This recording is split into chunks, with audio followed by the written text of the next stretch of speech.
teman-teman semuanya, peserta pelatihan Basic Trauma Cardiac Life Support BTCLS jurusan Perawatan Poltekkes Kemenkes Semarang. Nah, malam hari ini kita akan ikuti bersama materi terakhir dari Ibu Umi. Ya, silakan Anda konsentrasi, fokuskan untuk mengikuti penyampaian materinya, mudah-mudahan membawa manfaat untuk Anda semuanya. Bu Umi sudah siap? Siap, Ibu. Oke, saya persilakan Bu Umi untuk menyampaikan materi. Namun perlu kami sampaikan rekan-rekan semuanya, Bu Umi adalah dosen dari jurusan Perawatan Semarang. Beliau adalah fokus di Seminat KMB. KMB ya Bu Umi ya, betul. Benar, Ibu.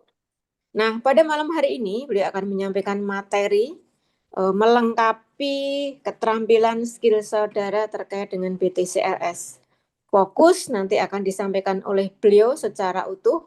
Materinya tolong diikuti secara serius gitu ya, biar nanti mendapat ilmu yang bermanfaat. Oke, Bu Umi, saya silakan waktu berapa berarti? 90 menit ke depan. 1 jam ditambah setengah jam. Oke, silakan. Monggo. Baik, terima kasih Bu Sugi selaku pengendali pelatihan pada kesempatan kali ini. Selamat malam semuanya. Malam Ibu. Selamat Malam Ibu. Malam Ibu. Ibu. Kurang gelora sepertinya ya. Saya ulangi ya. Ini mau selamat malam apa selamat pagi nih? Kita agak orientasi sedikit nih. Selamat pagi semuanya. Selamat pagi Pagi, malam Bu. pagi, Selamat pagi. luar biasa. Oke ya. Masih semangat? Masih Masih, Ibu. masih ya. Saya harap masih ya. Ya. eh saya hari ini terakhir ya gitu. Tapi besok kayaknya jadwalnya lebih menggelora lagi. Ini suara saya terdengar jelas? Terdengar Ibu. Jelas? Jelas, jelas Bu Umi. Oke, Jelas Ibu. siap. Jelas Ibu. Oke, oke, baik. Terima kasih. Mungkin sebelum saya masuk ke materi, ada sedikit permintaan gitu ya, Bu Sugi. Mohon izin, Bu, sebelumnya ya. Malam ini saya ada permintaan nih ke peserta-peserta semuanya. eh saya mengharapkan feedback, diskusi maupun respon dari teman-teman. Jadi saya harap teman-teman mungkin jika dalam di ruangan yang tidak ada noise ataupun tidak ada kebisingan yang lain mungkin bisa di unmute ya. Jadi kalau misalnya mau ngomong tidak harus mana nih mute atau unmute-nya gitu. Oke. Ya. Eh di sini tuh saya lihat banyak yang on cam, tapi saya hanya melihat layar putih saja gitu ya. Kepalanya mana nih ya? Yuk mana nih? Show your face mana nih?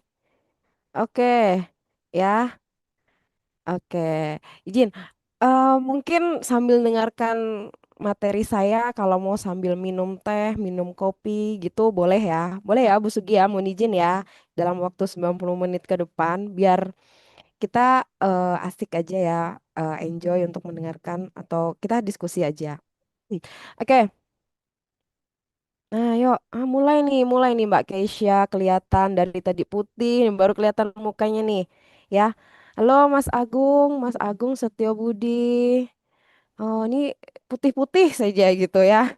Nah, oke, eh saya pengen dikit aja nih, ya.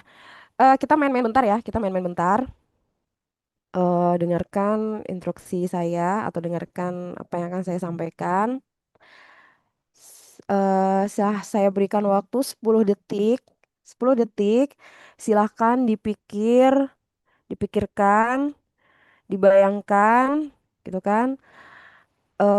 Barang-barang yang saat ini saya sukai.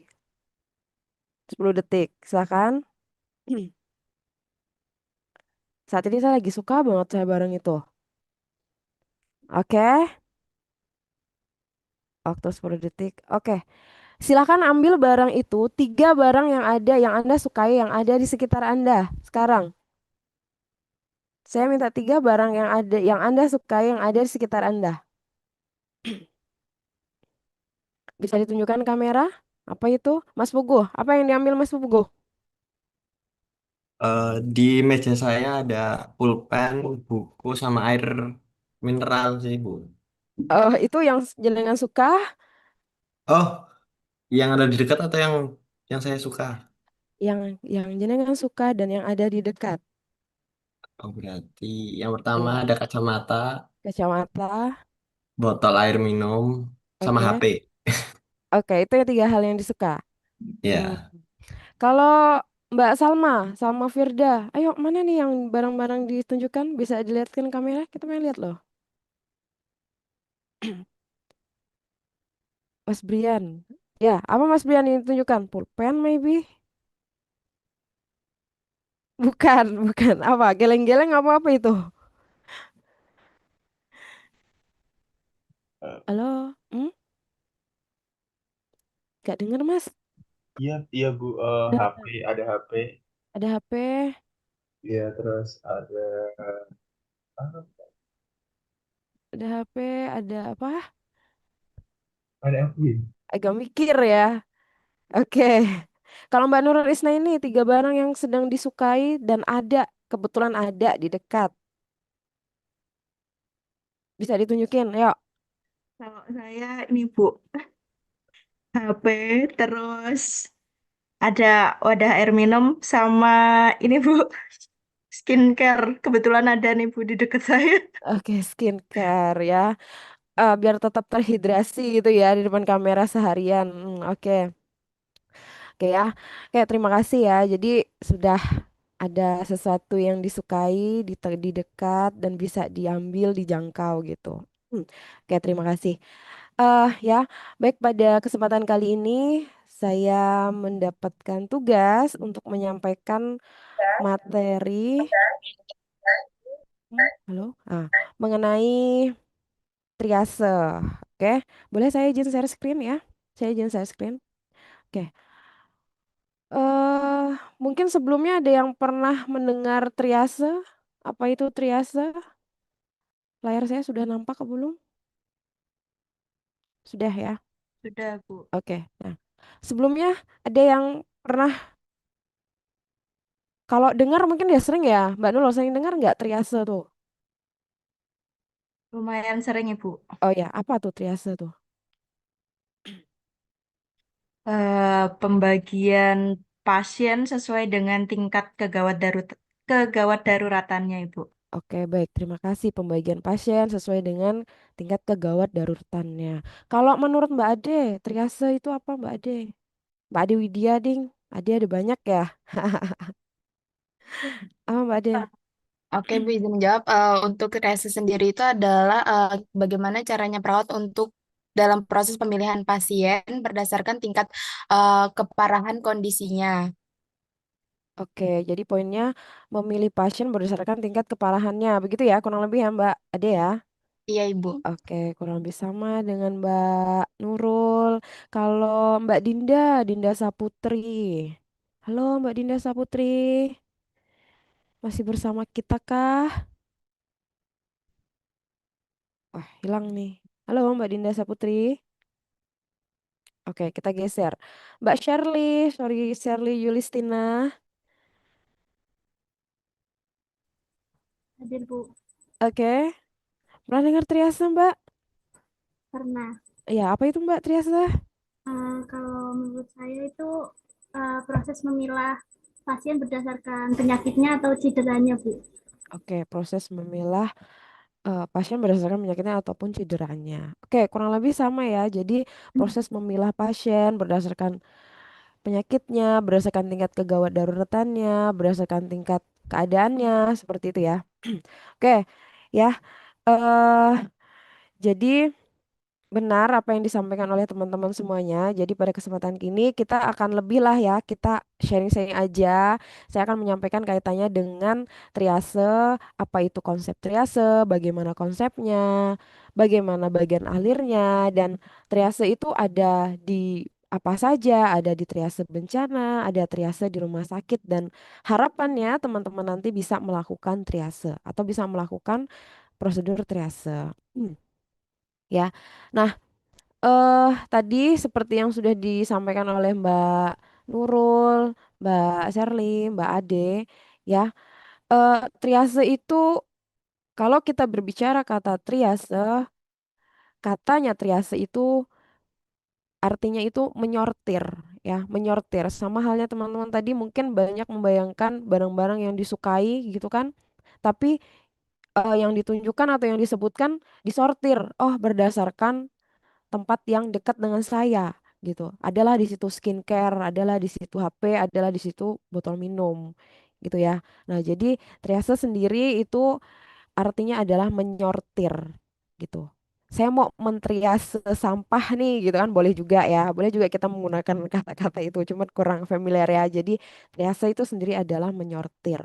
Nah, triase itu merupakan prosedur memilah pasien atau menyortir pasien berdasarkan tingkat urgensi klinis ya untuk memastikan korban yang paling kritis mendapatkan penanganan segera. Jadi semua korban atau semua pasien itu berhak mendapatkan pelayanan ya. Tapi balik lagi dalam proses pemberian pelayanan kita terbentur biasanya dengan kapabilitas, jumlah SDM, jumlah ruang perawatan gitu atau misalnya jumlah SDM sumber daya yang ada. Jadi kita mau pilih pasien yang mana dulu gitu ya. Jadi kita menggunakan prosedur yang namanya triase ya. Nah, triase sendiri itu bukan sekedar memilih siapa yang duluan ditangani ya. Jadi bukan memilih ya udahlah dia aja dulu atau bapak itu aja dulu, senyonya yang itu aja dulu. Jadi bukan sekedar memilih siapa yang duluan ditangani, tapi tentang gimana nih menyelamatkan nyawa dengan waktu yang tepat berdasarkan keadaan klinisnya ya. Jadi bukan berdasarkan oh saya kenal sama bapak itu ya udah Pak duluan Pak masuk Bu duluan masuk Bu. Nah biasanya kita sering terjadi itu kalau misalnya di IGD misalnya ya. Jadi mana nih yang harus kita atasi dulu, kita menggunakan prosedur triase ini. Oke. Nah, jadi ada prinsip-prinsip triase ya. Jadi prinsip triase itu kalau saya baca di banyak sumber itu banyak ya. Ada yang harus cepat, harus tepat, anamnesis dan segala macam. Nah, saya coba rangkum. Jadi prinsip triase itu dilakukan segera dan tepat. Segera,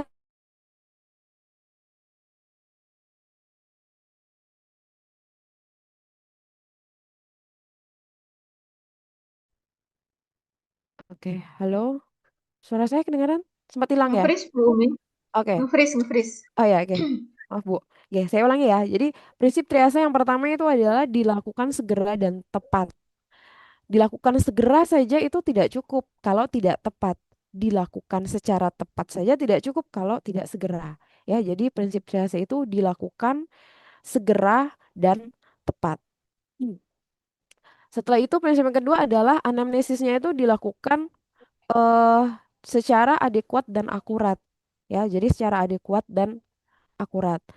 Setelah itu keputusan yang dibuat berdasarkan anamnesis. Jadi ya kita melakukan anamnesis itu untuk mengambil sebuah keputusan mana yang harus kita bantu dulu gitu.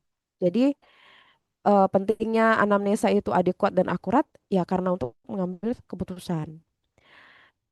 Setelah itu prinsip yang selanjutnya intervensi berdasarkan keakuratan dan kondisi. Nah, kita sudah mengambil keputusan berdasarkan hasil anamnesa kita bisa menentukan intervensi apa yang harus kita lakukan dan berdasarkan keakuratan dari kondisi.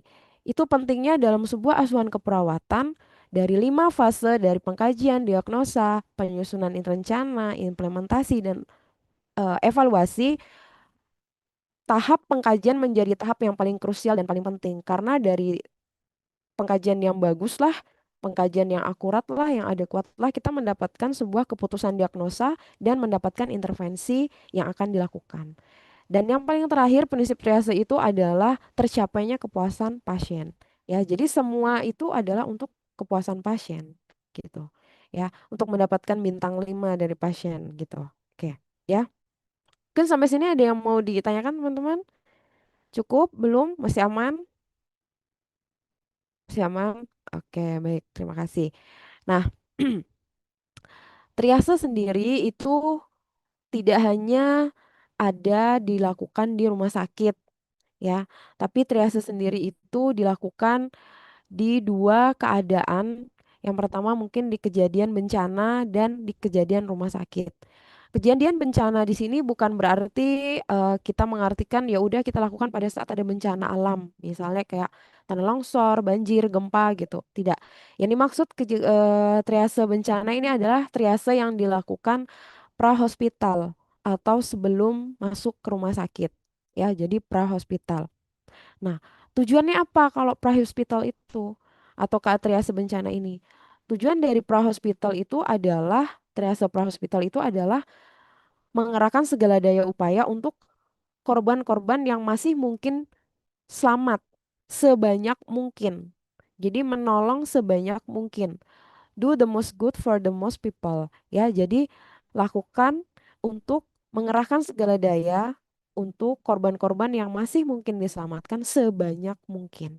Ya, itu adalah prinsip atau pengertian dari atau tujuan dari triase bencana. Triase bencana ini kita lakukan pada saat kapan, Mbak Ade tadi? Pada saat prahospital ya, sebelum rumah sakit ya, keadaan sebelum rumah sakit. Nah, ada juga triase rumah sakit. Nah, kalau triase rumah sakit, tujuannya itu berbeda dengan triase bencana. Kalau triase bencana tadi kita tujuannya adalah menolong korban sebanyak mungkin, kalau sedangkan di triase rumah sakit, menetapkan kondisi yang paling mengancam nyawa untuk segera mendapatkan pertolongan medis. Ya, sampai keluhan dan parameter hemodinamik pasien itu terkendali. Jadi kalau di triase rumah sakit, itu kita bukan lagi prinsipnya menolong sebanyak mungkin. Walaupun dalam prinsip menolong orang itu kita harus menolong sebanyak mungkin ya, tapi balik lagi tadi ada kapabilitas, ada SDM. Nah, maka kalau di teras rumah sakit tujuannya adalah menetapkan kondisi pasien mana nih yang paling mengancam nyawa untuk dapat pertolongan medis sampai keadaan hemodinamiknya itu terkendali. Ya, jadi dua tujuan di triase itu. Ya, jadi kita nggak bisa kayak oh ya udah kalau di rumah sakit kita tolong sebanyak mungkin gitu ya. Ya, iya sebenarnya tujuan kita adalah menolong sebanyak mungkin, tapi mana dulu yang harus kita tolong itu kita lakukan dengan triase tadi. Oke. Hmm. Nah, kalau di triase bencana ya, di triase bencana kita biasanya sebenarnya banyak. Kalau misalnya teman-teman baca sumber-sumber bagaimana cara melakukan triase bencana, itu banyak sekali. Di setiap negara tuh biasanya mempunyai eh, mengeluarkan kayak protokolnya masing-masing gitu ya. Tapi yang direkomendasikan dari AHA itu adalah triase bencana yang menggunakan metode START. Ya, START itu kepanjangannya dari Simple Triase dan Rapid Treatment. Ya, jadi START. START sendiri di sini dilakukan cepat dan akurat. Maksimal itu 30 detik per pasien. Jadi sangat cepat sekali dan mengklarifikasi pasien ke dalam kelompok terapi. Jadi metode START di sini dilakukan sangat cepat yaitu 30 detik. Nah, indikatornya itu berdasarkan yang pertama adalah kemampuan berjalan. Bagaimana kemampuan berjalan pasien? Pasien mampu apa tidak berjalan? Setelah itu berdasarkan indikator respirationnya atau pernafasannya. Berapa nih nilai RR-nya? Takipnu kah, bradipnu kah, atau normal kah, atau chest tone kah? Apa seperti itu. Setelah itu indikator pulse atau nadinya, bagaimana nadinya? Dan yang terakhir adalah berdasarkan mental status. 4 indikator inilah yang kita pakai dalam melakukan triase START. Nah, triase START ini triase yang dilakukan di prahospital. Kok ada kemampuan berjalan gitu ya. Nah, apa indikatornya gitu. Jadi kalau misalnya, nah ini dia, implementasinya adalah saat ada kejadian bencana ya, kita mau menolong yang mana nih? Gitu, kita mau menolong yang mana? Maka pertama kali kita sebagai penolong, kita bisa memberikan instruksi atau aba-aba ya. Eh, oke, halo. Nah, eh, Bapak Ibu yang masih bisa berjalan, tolong dengarkan saya, silakan bisa merapat ke arah sebelah kiri saya.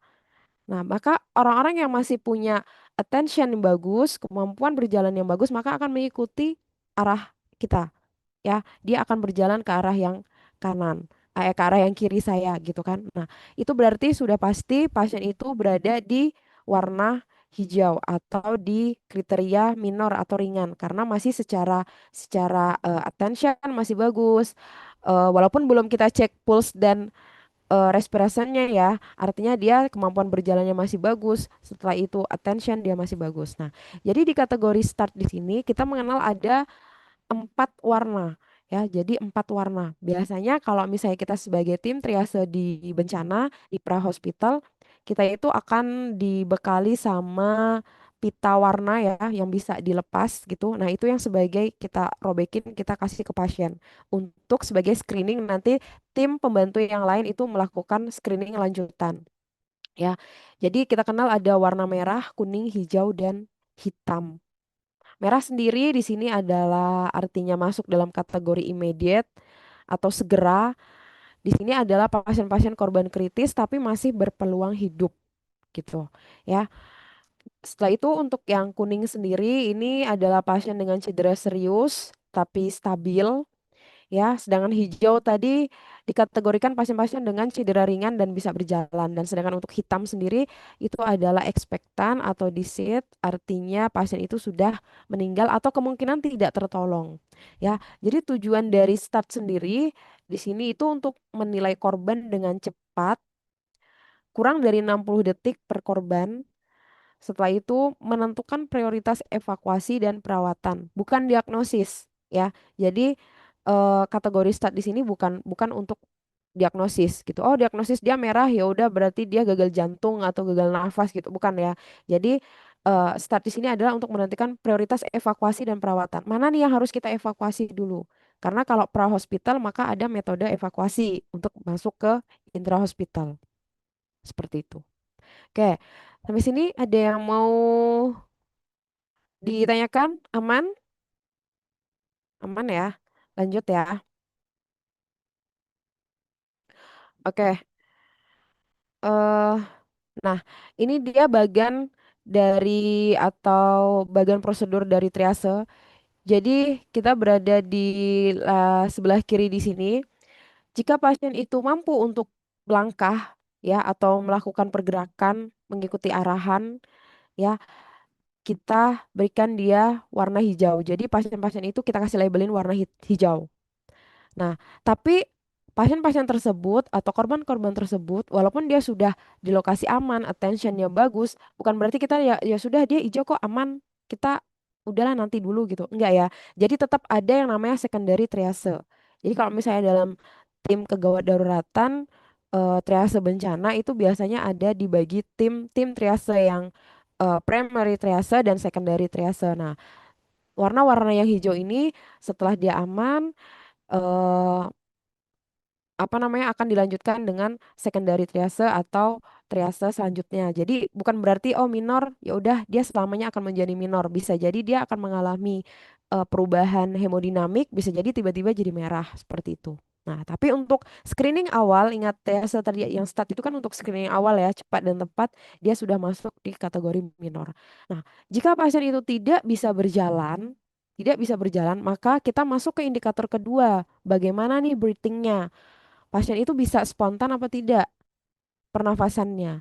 Jika tidak bisa bernafas secara spontan, ya, tidak bisa bernafas secara spontan atau breathingnya itu tidak paten, maka kita posisikan untuk membuka jalan nafas. Kita posisikan jalan nafas. Jangan-jangan mungkin ada sumbatan jalan nafas gitu ya. Nah, jika dengan diposisikan jalan nafas ini pasien itu spontan bernafas, maka pasien itu masuk ke dalam kategori immediate atau merah. Ya, berdasarkan dari pernafasannya. Kenapa? Karena pasien itu tidak bisa bernafas secara spontan tanpa kita posisikan jalan nafas. Berarti airway-nya bermasalah. Jika airway-nya bermasalah, maka breathing dan circulation-nya menjadi akan ikut-ikutan bermasalah. Gitu. Jadi perlu pertolongan pertama untuk membuka jalan nafas. Kita bebaskan jalan nafas, maka harus masuk ke yang immediate di kategori merah. Tapi misalnya pasien itu sudah kita buka jalan nafasnya, dia tetap tidak bisa bernafas secara spontan atau apnu, maka kita boleh melabelkan pasien itu dengan ekspektan atau hitam. Ya, hitam itu memang bukan, oh kalau misalnya pasien emang sudah meninggal kita hitam, tapi kalau misalnya dalam keadaan triase bencana kita harus cepat, tepat, apalagi dalam keadaan yang kemungkinan ada bencana susulan, maka pasien dengan keadaan seperti ini sudah dibuka jalan nafas, dia tetap apnu, kita bisa kasih label dia hitam atau ekspektan. Nah, setelah jalan nafasnya atau indikator kedua pernafasannya gitu kita cek aman, bagaimana respirasinya, pernafasannya bagaimana, dia takipnu kah atau bradipnu kah, ya.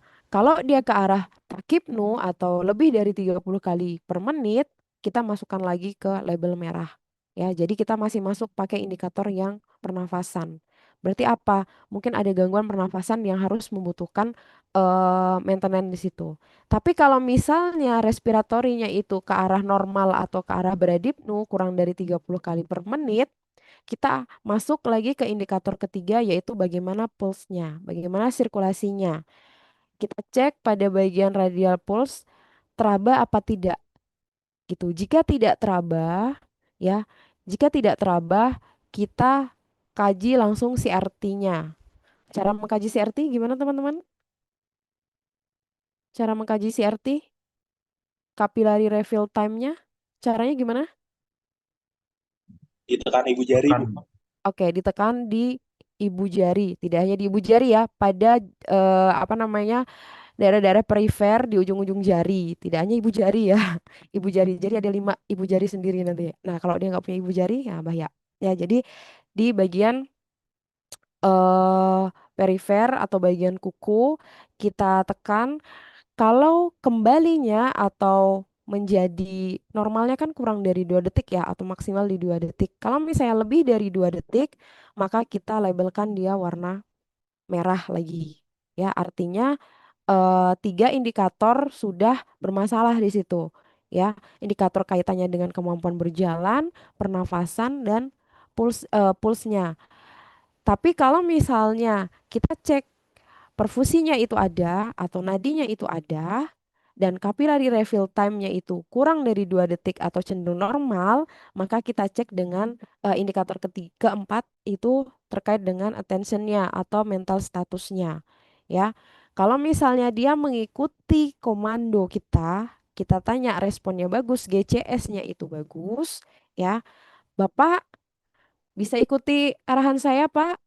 Bapak sadar sekarang di mana, nama Bapak siapa, bisa menjawab secara bagus, secara eh apa namanya positif responnya, maka masuk ke kategori delayed atau kuning. Bisa jadi pasien ini ada cedera serius, namun tanda-tanda vitalnya itu dalam kondisi yang masih stabil. Jadi kita masukkan dia ke label kuning. Tapi kalau misalnya dia tidak apa namanya mengikuti arahan, mengikuti komando dari kita, pertanyaan kita responnya itu negatif, maka kita berikan dia label merah. Ya, jadi kalau perawat-perawat atau tim yang berada di tim triase yang bencana ini, kecepatan dalam melakukan asesmen terkait dengan 4 indikator ini sangat menentukan next intervention ya. Jadi kalau misalnya kita terlalu lama melakukan eh, intervensi apa namanya asesmen atau triase pada satu pasien, bisa jadi tadi prinsip terkait dengan menolong sebanyak-banyaknya tidak akan tercapai. Jadi maka tadi untuk triase start sendiri itu dilakukan 60 detik atau kurang dari 60 detik setiap pasiennya. Oke, sampai sini aman, jelas? Ada pertanyaan? Belum? Oke. Nah, kalau misalnya belum, nah ini saya mau tanya nih kalau kayak gitu. Kalau belum berarti udah jelas ya. Oke, di sini saya ada skenario ya. Ada kasus nih ceritanya. Ceritanya ada terjadi kecelakaan lalu lintas beruntun di jalan tol yang melibatkan 5 kendaraan dan sekitar 10 korban. Tim medis darurat datang ke lokasi dan segera melakukan triase dengan metode start. Datanya seperti pada tabel di samping ini. Oke. Nah, Oke, nih kira-kira label warnanya apa nih? Kira-kira nih label warnanya nih. Ada yang mau mencoba? Kita coba di nomor satu dulu. Label nomor satu, yuk. Apa nih? Di sini, Bu, Oke, kalau dari level nomor satu, pria 45 tahun tidak bisa berjalan, nafasnya takipnu, CR-nya lebih dari 2 menit, itu udah masuk kategori merah, Ibu. kategori merah. Oke, ini siapa nih? Mas Bagus, Muhammad Bagus. Ya, benar ya? Oke, simpan dulu. Oke, yang pertama adalah kategori merah. Karena satu tidak bisa berjalan, berarti dia masuk, kita cek respiratorinya, dia lebih dari 35 kali per menit, CRT-nya lebih dari 2 detik, maka masuk ke yang merah. Mas Bagus. Berdasarkan Mas Bagus. Oke, yang lain ada perbedaan pendapatkah? Oh enggak, ini hitam atau ini hijau. Kalau menurut Mbak Ade sendiri apa nih Mbak Ade? Sama Bu, merah. Oke, merah ya.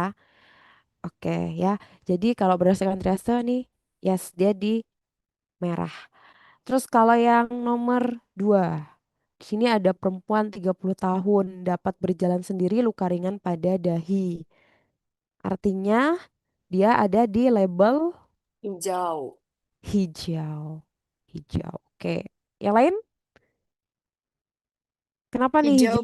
Sama Bu, Ya, hijau. Jauh juga, Bu. Hijau. Kenapa nih hijau nih? karena masih bisa berjalan sendiri dan luka ringan ya. Oke, artinya menandakan bahwa Penapasannya masih baik. pernafasan masih bagus. Setelah itu dia dapat berjalan sendiri. Kesadaran penuh, Ibu. Lebih kesadaran. Sada Oke, maybe kesadarannya mungkin belum 100%, tapi attention dia masih bagus ya. Jadi, yes, dia di label warna hijau karena dapat berjalan sendiri, luka ringan pada dahi. Tapi bukan berarti ini akan selamanya hijau ya, maka ada secondary triase tadi. Oke, next nomor 3. Di sini ada anak-anak 8 tahun tidak bisa bernafas setelah membuka jalan nafasnya. Hitam, Bu. Hitam, Bu. Hitam, Bu. Hitam. Hitam, Bu. Hitam. Kenapa hitam? Tidak bisa bernafas setelah membuka jalan nafas. Kenapa hitam? Karena udah diusahain Karena buat sudah membuka jalan diusahakan, tetap nafasnya, tidak tetapi bernafas. masih tidak ada. Udah tidak ada. Oke, nice, Mbak Nurul. Oke ya, benar ya. Jadi hitam tidak bisa bernafas walaupun sudah dibuka jalan nafasnya. Jadi jangan kalau di triase bencana itu kita jangan menghabiskan semua energi kita itu untuk eh, sampai pasien ini balik lagi, sampai dia benar-benar bisa bernafas spontan gitu ya. Karena prinsipnya adalah kurang dari 60 detik menolong sebanyak-banyaknya. Oke, untuk yang pria 60 tahun, pasiennya ini tidak bisa berjalan, nafasnya 22 kali per menit, CRT-nya kurang dari 2 detik, bingung dan tidak respon. Masuk ke apakah dia ini? Oh, ini Apa, Mbak Sabita ya? Terakhirnya Sabita ya tadi namanya. Merah, Ibu. merah. Merah, Kuning, Bu. merah, merah. Kenapa nih merah, Mbak Iha? Karena dia tidak bisa mengikuti perintah, jadi statusnya menurun. Statusnya menurun, tapi RR-nya Iya. bagus itu Mbak, 22 kali per menit. CRT-nya jadi 2 detik juga. Kuning, Ibu.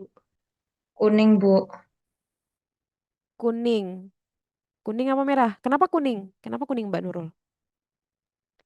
Karena buat RR-nya itu kan masih bagus, Bu. Terus CRT-nya juga. Cuma dia eh, bingung dan tidak respon. Eh, Mungkin dia karena shock atau apa jadinya bingung gitu, Bu. Dan responnya kurang. Oke, jadi kalau Mbak Iha, hijau, kuning, merah, berubah, apa hitam? Sepakat di kuning, apa merah ya? Kalau Ade gimana deh? Ade Widya. Apa nih deh? Aduh, Ade juga bingung. Aduh, Ade juga bingung. Jangan-jangan ini Ade yang merah ya? Ada kayaknya label merah Tadi, nih. tadi merah, Bu. Sekarang berubah pikiran jadi kuning. Ya, kenapa? Tadi merah kenapa? Tadi merah. Tadi merah karena ngelihatnya sih gangguan kesadaran ya, karena kan dia tidak bisa ikuti perintah. Itu bingung. Tadi makanya ngambilnya merah. Nah, tapi berubah jadi kuning. Kenapa Kuning. jadi kuning? Karena RR-nya masih 22. Tapi Ah, tapi tapi kayaknya merah deh, Bu. Ada me- bingung, Bu. oke ya, kita balik lagi deh. Balik lagi. Ya, jadi RR-nya pasien ini tidak bisa bernafas, tidak bisa bernafas. Pasien tidak bisa berjalan, berarti udah pasti dia bukan warna hijau, ya.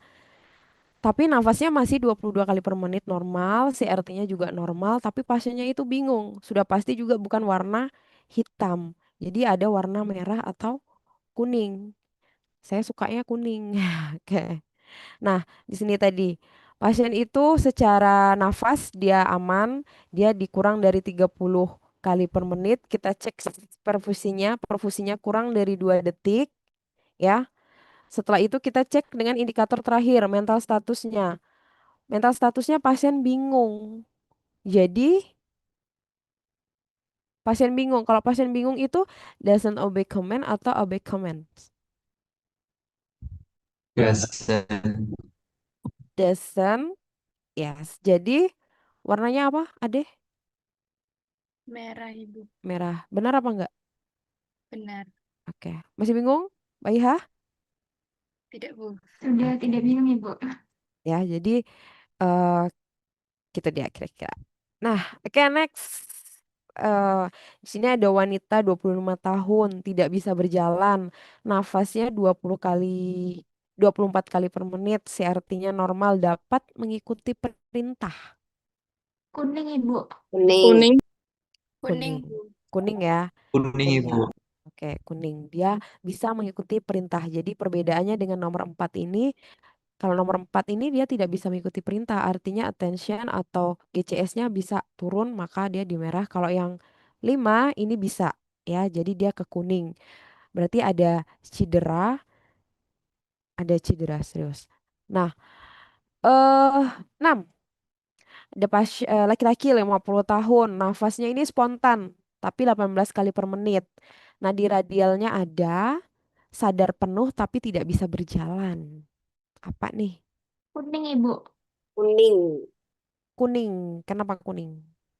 Karena dia perfusi sama pernafasannya dia baik, terus dia masih sadar. Nah, hanya mobilitasnya yang terbatas. Nah, ini menurut saya kategori kuning karena mungkin dia cedera sedang.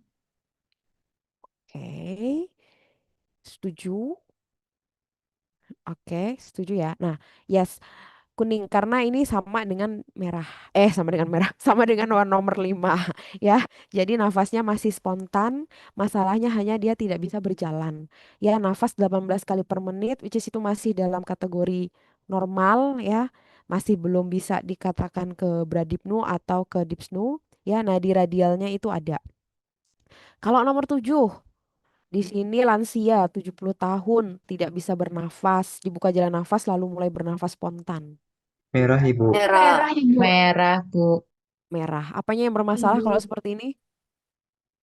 RW-nya yang bermasalah. Airway. RW-nya RW-nya yang bermasalah. Konsep ABC, A-nya sudah bermasalah maka dia langsung ke warna merah. Oke, last 16 tahun dapat berjalan, Ya, luka Bu. gores pada Hijau, kaki dan Ibu. tangan. Hijau. Jauh, hijau, Bu. Ibu. Hijau, hijau. Oke. Oke lah ya, udah bisa lah triase. Oke, ini dia. Sama nggak jawabannya? Merah, hijau, hitam, merah, kuning, kuning, merah, hijau. Sama ya? Oke. Oke. Nah, itu tadi terkait dengan triase di bencana atau triase di pra-hospital. Ada yang masih bingung? Masih mau ditanyakan? Cukup? Aman? Aman. Nice. Oke. Aman lah ya. Ini saya nge-freeze nggak sih? Saya ngeliat kalian kok nge-freeze. Enggak ya? Enggak, Ibu. Oke, saya nge-freeze. Oke. Nah, kita masuk ke triase in hospital atau intra hospital ya. Jadi biasanya nanti teman-teman yang bertugas di ruang GD ya. Nah, adalah saya hari ini dinas cuman bertiga, tapi pasiennya sekali datang di jam 10 tuh bisa sampai 5 orang apa 6 orang. Ini gimana caranya gitu ya. Nah, kalau misalnya di triase rumah sakit tadi prinsipnya apa, Mbak Iha?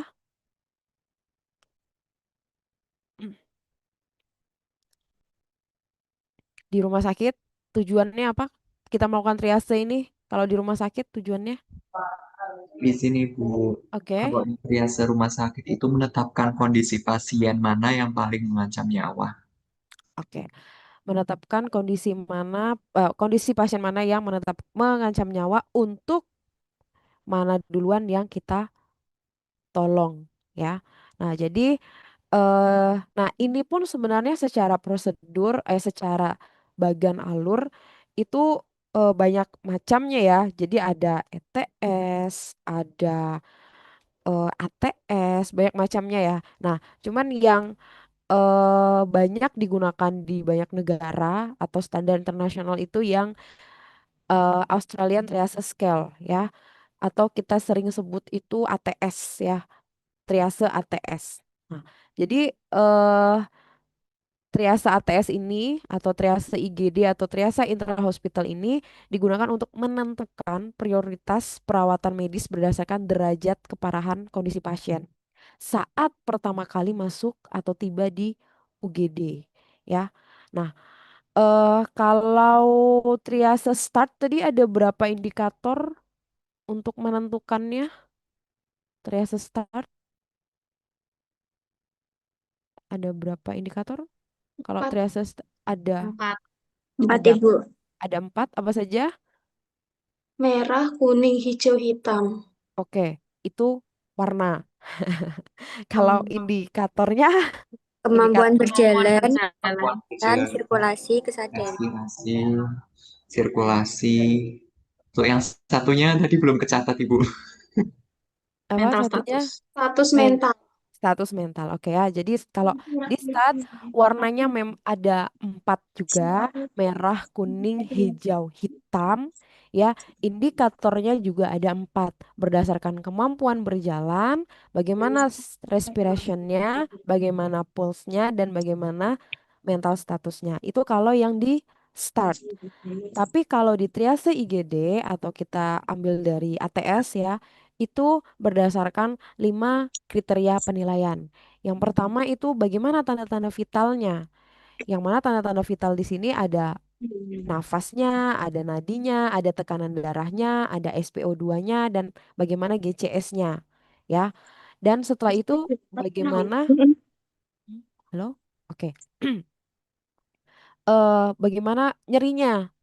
Skalanya berapa? Lokasinya di mana? Setelah itu, bagaimana nih kriteria resiko perburukannya? Dia mengalami penurunan, GCS-nya makin membaik, stabil, atau makin menurun. Setelah itu, bagaimana gangguan fungsi organ vitalnya? Misalnya pasien itu datang dengan gangguan, oke, gangguan misalnya mengeluh nyeri pada dada sebelah kiri yang menembus sampai belakang menjalar ke tangan.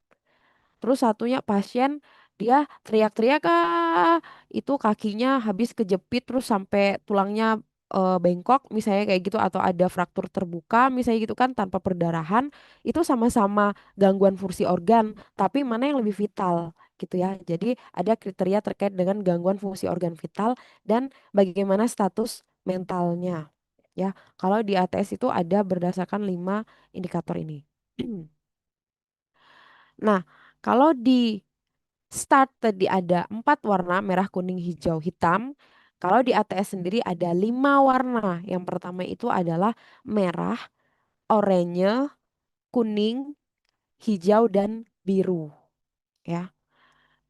Kalau merah sendiri itu artinya atau masuk dalam kategori 1, kategori resusitasi, kategori yang gawat darurat. Ya. Di sini waktu pertolongannya itu segera, 0 menit. Ya, di sini beberapa kondisi itu pada kondisi henti jantung, nafas henti nafas, terus pasien dengan kejang aktif.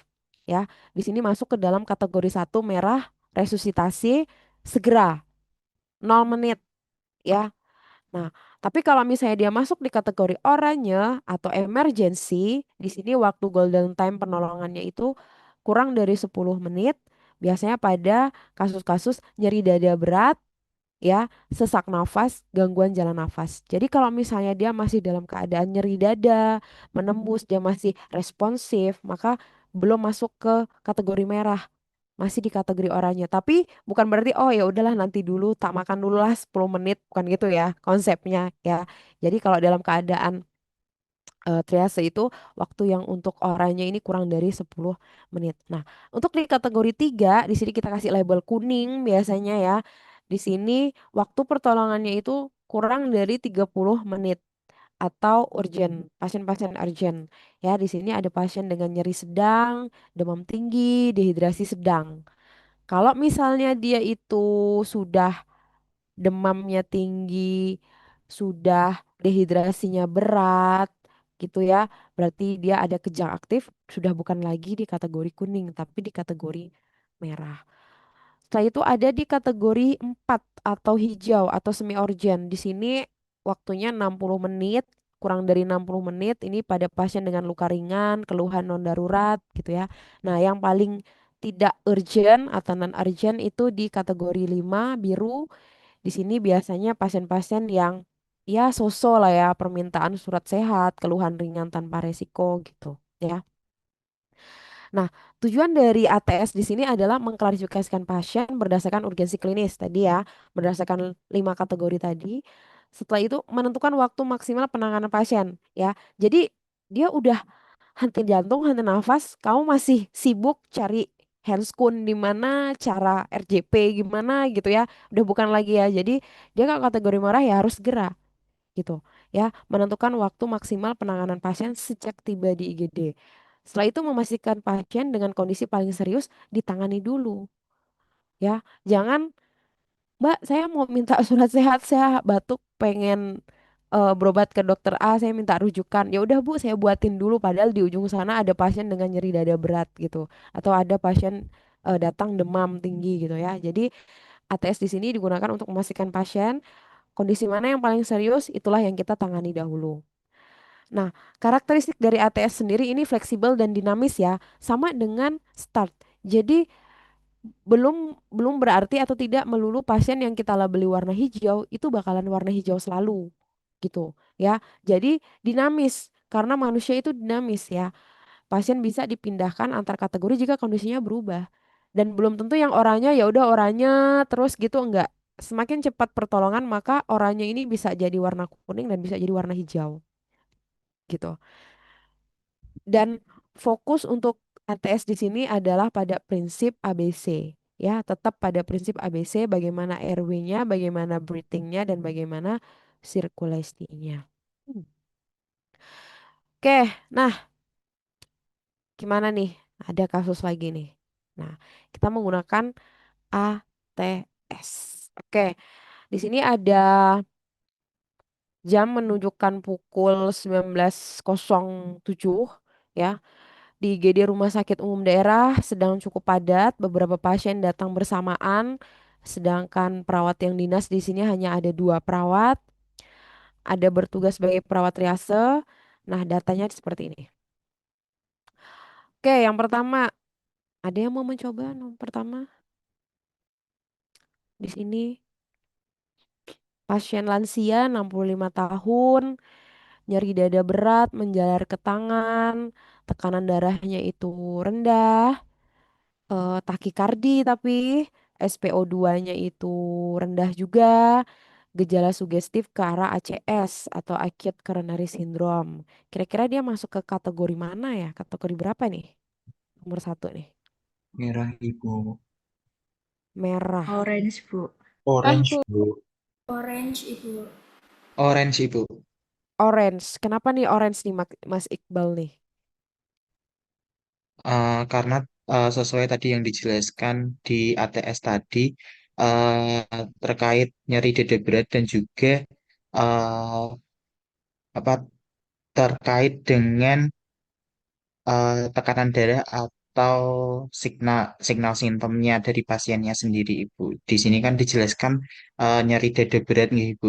Jadi kemungkinan besar pasiennya ini ada bisa masuk ke line merah atau line oranye. Tetapi ini dijelaskan lagi di sini eh, bahwasannya ada tekanan darah dan di sini justru adanya takikardi sehingga kemungkinan masuknya ke line oranye, Ibu. Oranye. Iya, Kategori 1 apa 2 kalau oranye? Apa 3? 2, Ibu. 2. Oke. Mas Iqbal masuk ke kategori oranye. Tadi yang merah siapa nih? Yang merah? Ada yang menjawab merah tadi? Saya Mas Ibu. Bagus. Oke, kalau Ya. Mas Bagus.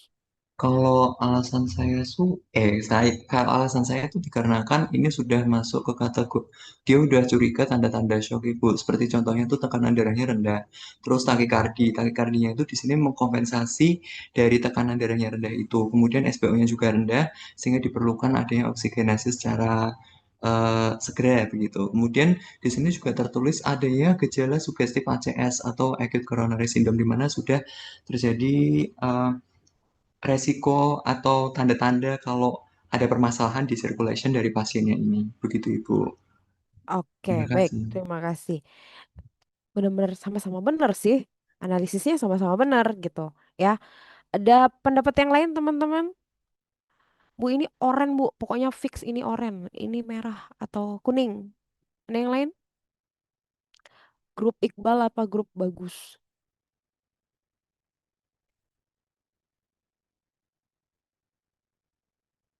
Ini mana hilang? Ya.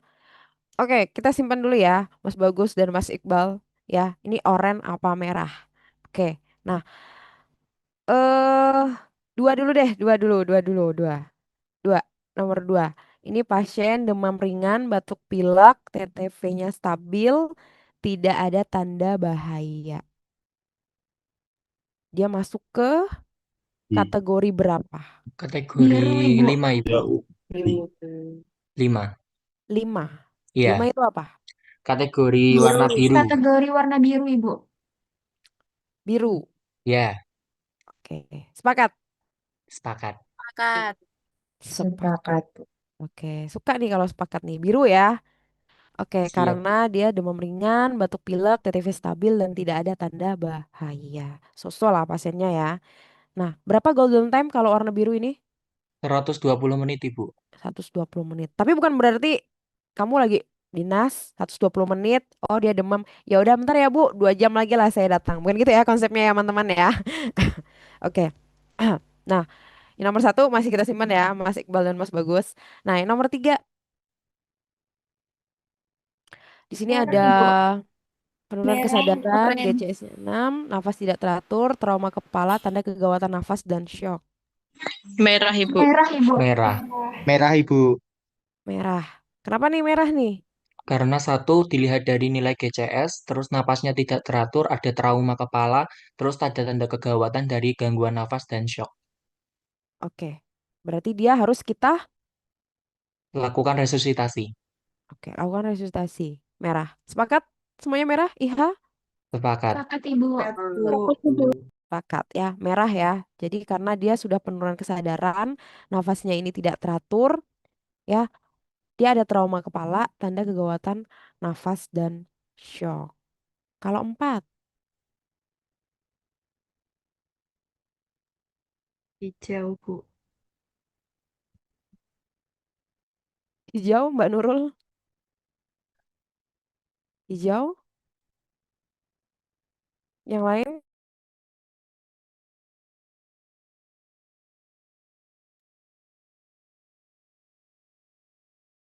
hijau saja satu orang, Hijau, Bu.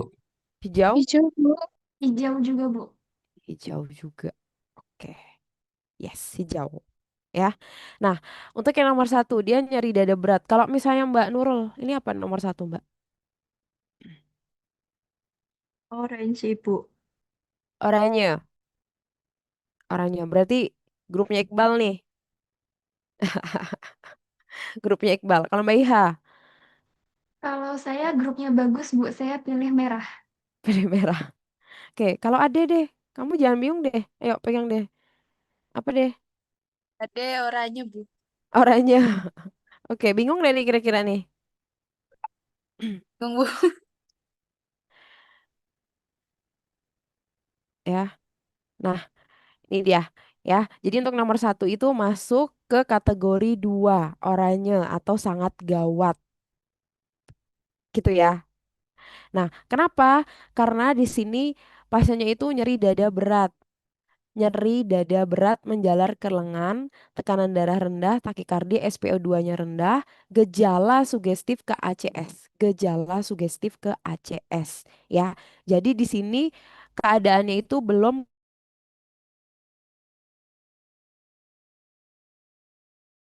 mengalami henti jantung dan henti nafas ya. Di sini adalah gejala sugestif ACS yang mana dia ada nyeri dada berat, menjalar ke lengan, tekanan darah rendah, takikardi, SpO2 dia rendah ya. Dia masuk ke kategori 2. Bukan pasien ini tiba langsung diresusitasi ya, tapi pasien ini masuk ke emergensi ya. Jadi bukan di kategori oranye kategori merah. Gitu, Mas Bagus. Tadi merah ya Mas Bagus ya. IH Iya, Ibu. Ibu sudah jelas. Sudah ya. jelas. Oke ya. Jadi antara kategori satu dengan dua itu sebenarnya tipis ya. Tapi kalau misalnya kita dihadapkan pada pasien yang sama-sama dia nyeri dada, yang sama-sama dia tekanan darahnya rendah, takikardi, yang satunya masih nyeri dada, masih responsif, sedangkan yang satunya ini nyeri dada setelah itu penurunan kesadaran, gitu kan, dicek nadinya itu semakin lemah, maka yang pertama kali kita tolong adalah yang terjadi penurunan tiba-tiba penurunan kesadaran dan nadinya melemah tadi gitu ya. Jadi sebenarnya sama-sama gawat sih dua pasien ini. Tapi kalau misalnya kita dihadapkan dengan dua pilihan tadi ya, maka kita cek lagi bagaimana sirkulasinya dan bagaimana airway breathingnya tadi gitu ya. Jadi masuk di kategori sangat gawat, sangat gawat. Yang mana di sini waktunya juga kurang dari 10 menit. Bedanya kalau yang satu kan tadi segera ya, segera. Oke. Oke, nomor dua tadi masuk ke tidak gawat ya. Nah, antara nomor dua dengan nomor lima ya. Nomor dua tadi apa teman-teman jawabnya? Biru ya. Benar nggak? Biru. Tadi menjawab Iya, biru Ibu, ya. biru Iya, Kan? Ibu. tadi. Tadi Nah, biru, Ibu. tadi biru. Nah, di sini masuk ke kategori Hijau hijau. atau kode 4. Iya. Kenapa? Kenapa enggak? Karena di situ ditunjukkan bahwa pasiennya itu mengalami demam, Ibu. Jadi secara tidak langsung itu sudah mengacu ke arah kegawat daruratan, tetapi tidak gawat masuknya. Oke, ya, benar ya. Gitu ya. Mas tadi siapa? Nurrohim. Ya. Gitu ya. Jadi kalau biru itu adalah pasien yang soso. Misalnya nyeri lutut kronis kambuh. Artinya pasien ini sudah kronis. Nyeri lutut kronis kambuh gitu ya. Jadi TTV stabil tidak ada tanda gawat darurat. Dia datang ke rumah sakit biasanya itu minta minta apa coba? Minta anti nyeri gitu kan? Minta rujukan gitu. Nah, akan beda ceritanya jika pasien nyeri lutut trauma ya, yang akut gitu. Nah, mungkin dia masuk ke arah yang kategori 4 atau hijau gitu ya. Tapi benar tadi dia ada demam ringan, demam ringan. Demam ringan kalau tidak diatasi bisa jadi demam berat, bisa jadi nanti ke arah kejang, jadinya warna merah gitu ya. Jadi perbedaan antara hijau dengan atau kategori 4 dengan 5 itu sama tipisnya juga antara satu dengan dua ya. Untuk yang nomor 4 tadi 7 tahun, yes dia ke arah satu atau kritis. Di sini segera karena dia sudah mengalami kegawatan nafas dan shock gitu. Oke, ada yang mau ditanyakan sampai sini jelas? Cukup Jelas jelas, ya, Ibu. cukup jelas Jelas, ya. Ibu. Jelas, Ibu. Oke ya. Oke, nah di sini ada nih algoritma triase ya, ini kurang lebih sama tadi dengan yang di depan. Jadi untuk yang triase sendiri di sini kita mengenal ada 4 warna triase. Start ada warna merah, kuning, hijau, dan hitam. Yang paling gawat itu adalah merah, immediate, segera dievakuasi, segera memberikan pertolongan. Jika terdapat pada pasien dengan label merah itu pasien dengan secara status mentalnya itu bermasalah, ya, cara pernafasannya itu bermasalah dan secara pulsnya itu juga bermasalah. Bukan tidak ada, tapi bermasalah, ya. Jadi sudah dibuka jalan nafasnya, baru ada nafas, maka ABC itu pasti bermasalah, RW-nya, pulsnya itu ke arah eh takikardi, ya, atau bradikardi. Nah, dia ke arah merah, segera dilakukan pertolongan. Kalau kuning itu bisa ditunda. Ditunda maksudnya bisa di nanti dulu gitu, merah dulu gitu ya, karena dia stabil, tidak perlu perawatan. Biasanya pasien-pasien dengan ketidakmampuan berjalan tadi, karena indikator dari start tadi ada kemampuan berjalan gitu. Nah, untuk start di sini kita bisa gunakan algoritma ini untuk di prahospital, ya. Tidak bisa kita gunakan start ini di hospital, ya. Kalau di hospital kita masuk menggunakan triase, salah satunya itu kita menggunakan triase ATS, ya, Australian Triase Scale. Di sini ada 5 warna, 5 triase, 5 kategori. Kategori 1 itu yang paling kritis, paling gawat, ya, itu waktunya segera 0 menit. Biasanya pasien dengan gagal nafas, gagal jantung, henti jantung, shock berat, kejang, ya. Setelah itu kategori kedua itu sangat gawat, waktunya kurang dari 10 menit. Pasien-pasien dengan organ vital yang bermasalah itu ke arah jantung, kardiovaskular, ada pasien nyeri dada berat, GCS mulai menurun. Dan yang ketiga di sini ada gawat tapi tidak stabil. Golden periodnya itu adalah kurang dari 30 menit, pasien dengan gagal sesak nafas ringan, nyeri nyeri sedang, luka berat, dan tidak gawat. Dan yang paling tidak gawat sendiri atau non urgensi adalah yang kategori 5 atau di warna biru.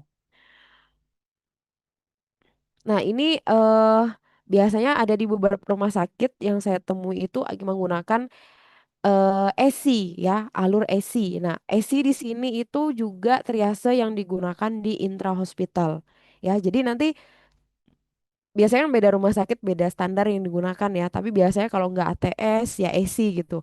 Tapi kurang lebih sama. Indikatornya itu pasti ke arah yang tadi, airway, breathing, circulation, ditambah dengan organ vital mana yang bermasalah dan bagaimana status mentalnya. Kurang lebih di 5 indikator itu tadi, ya, antara ESI dengan ATS kurang lebih sama, ya. Kategori merah itu pasti sama, butuh tindakan segera, henti jantung, henti nafas, kan sama aja kan dengan di ATS kategori 1, ya. Jadi poin pentingnya adalah bagaimana caranya kita bisa melakukan pengkajian atau screening awal kaitannya dengan airway, breathing, circulation, ya, status mental, dan organ vital mana yang bermasalah. Itu kalau yang di intra hospital. Oke. Sampai sini ada yang mau ditanyakan, teman-teman? Aman? Bisa melakukan triase ya? Bisa ya? Oke, saya yakin bisa. Oke, nah ya, last but not least ya, jadi dalam situasi darurat itu kepekaan seorang perawat saat melakukan triase merupakan jembatan antara keterlambatan dan keselamatan, ya. Jadi pilihan pasien itu hanya ada 2, saya terlambat ditolong atau saya selamat, ya, dalam keadaan atau situasi darurat. Berdasarkan apa? Berdasarkan kepekaan perawat dalam melakukan triase. Kita salah melakukan triase, harusnya dia merah, kita nggak ngecek pulsnya, ya udahlah dia merah tadi, udah nafasnya bagus, ya udah dia ke arah kuning saja, itu sudah beda ceritanya, ya. eh Harusnya dia dapat segera resusitasi, tapi kita salah mengkategorikan pasien, intervensi atau diagnosanya kita salah juga tentukan karena anamnesa kita kurang akurat, pasien bisa jadi mendapat pilihan yang keterlambatan tadi, ya. Jadi ketepatan dalam melakukan triase itu adalah merupakan salah satu bentuk tertinggi dari empati seorang perawat, karena Memilih dengan benar berarti memberikan kesempatan untuk hidup ya. Jadi eh sebegitu pentingnya kita bisa melakukan triase dan poin pentingnya adalah sebegitu pentingnya kita bisa melakukan pengkajian ya. Pengkajian semuanya itu diawali dari pengkajian. Maka dari 5 tahapan asuhan itu yang paling krusial ya pengkajian kamu benar, masalah yang kamu dapatkan itu benar, intervensi yang akan kamu lakukan itu juga benar gitu. Oke, eh ada yang mau ditanyakan teman-teman? Mau disampaikan, didiskusikan? Cukup, cukup jelas. Oke, cukup jelas. Saya yakin cukup jelas ya. Mudah, triase ini mudah. Tapi semoga mudah ini juga mudah juga kita lakukan nanti kalau kita sudah melaksanakan tugas sebagai perawat triase, baik itu di intrahospital maupun di prahospital gitu. Oke, mungkin ini yang bisa saya sampaikan pada kesempatan kali ini kaitannya dengan triase. Waalaikumsalam. Oke, harapannya teman-teman nanti bisa pada saat praktek bisa, jangka pendeknya, jangka panjangnya bisa melakukan atau bisa mengimplementasikannya di dalam pelaksanaan tugas next gitu. Oke, mungkin ini ada lagi yang mau ditanyakan mungkin terakhir? Belum? Makin menggelora kah atau makin meredup kah? Udah capek dari pagi, besok semakin menggelora lagi, waktunya makin lama ya besok ya sampai jam 8. Belum? Oke, saya rasa cukup yang saya sampaikan. Saya kembalikan ke Bu Sugi selaku PP. Mohon maaf Bu, waktunya mungkin 80 menit yang saya gunakan. Terima kasih. Assalamualaikum warahmatullahi wabarakatuh. Waalaikumsalam. Waalaikumsalam warahmatullahi Waalaikumsalam wabarakatuh. warahmatullahi Warahmatullahi wabarakatuh. Terima kasih, Bu. Makasih. Terima kasih. Terima kasih, Oke, Bu Bu. Sugi, terima kasih. Maaf Ibu, belum terdengar suaranya Bu. Apa saya yang belum dengar ya? Bu,